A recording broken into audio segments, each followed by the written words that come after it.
My dad ever became Vincent Price was if I, as a little kid, would be, driving someplace or going someplace or standing in line at a museum, and I'd be like, Dad, I'm bored.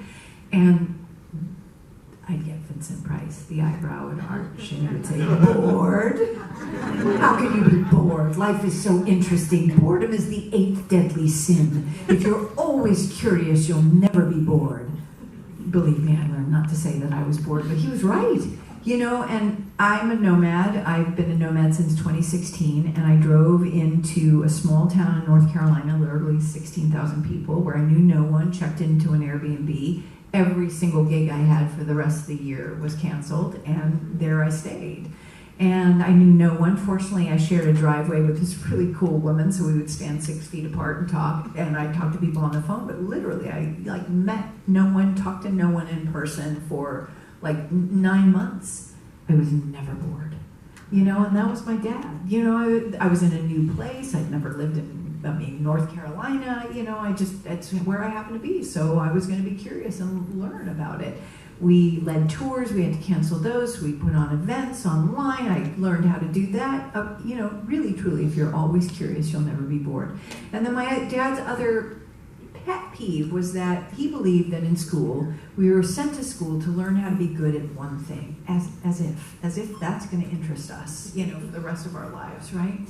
And he did this famous, it was a game show called the $64,000 challenge. The first one was the $64,000 question, and then there was the challenge. But the premise was your vocation was one thing and your avocation was another. So he was on it, his vocation was he was Vincent Price the actor, his avocation was he was Vincent Price the art expert.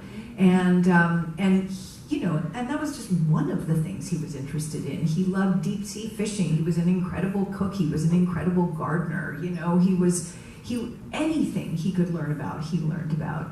And the idea that we're supposed to find one thing to do it until we retire, and then what, then go off and be interesting. He thought that was the most absurd American thing.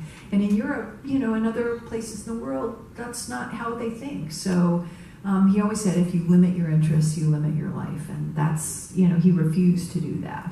And that's been my experience of horror fans. And I think that's one of the things that, despite the fact that, people are still trying to convert me to go see things that scare me, I find that horror fans are curious, interested people who are polymaths, who are interested in so many things and know about so many things.